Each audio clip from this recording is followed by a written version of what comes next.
the first time ever, business is now the most trusted institution alongside NGOs, far ahead of government and media.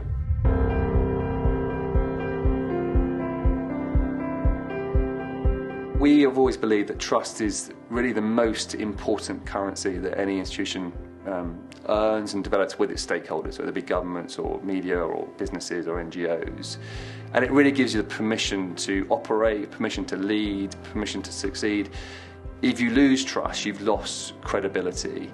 And it particularly gives you the ability to rebound when things go wrong, and inevitably things will go wrong for every organisation at some point. For business in particular, it's hugely important. If you have maintained long-lasting trust, then it gives you the best defence against market disruption, against consumer apathy, against changes of regulation.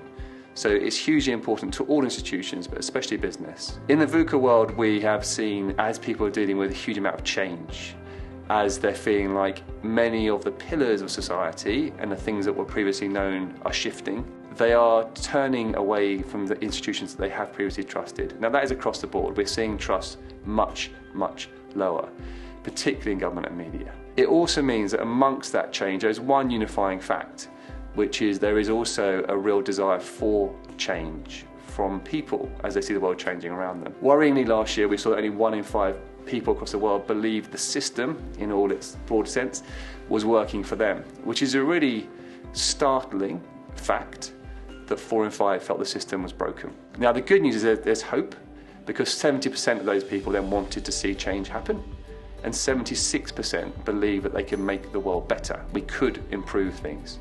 So it's not a hopeless situation. What's interesting then in the VUCA situation is who they're turning to drive that change.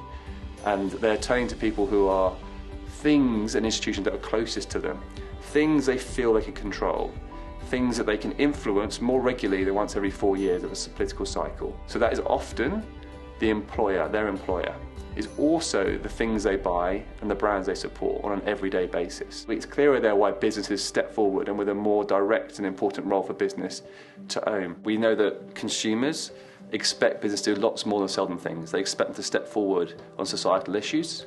We know that employees expect their employer to step forward on societal issues. There's a new leadership role for the private sector there that they should take on and relish as an opportunity, but do it with sincerity and with sensitivity to the scale of the issues they're trying to work in towards solving.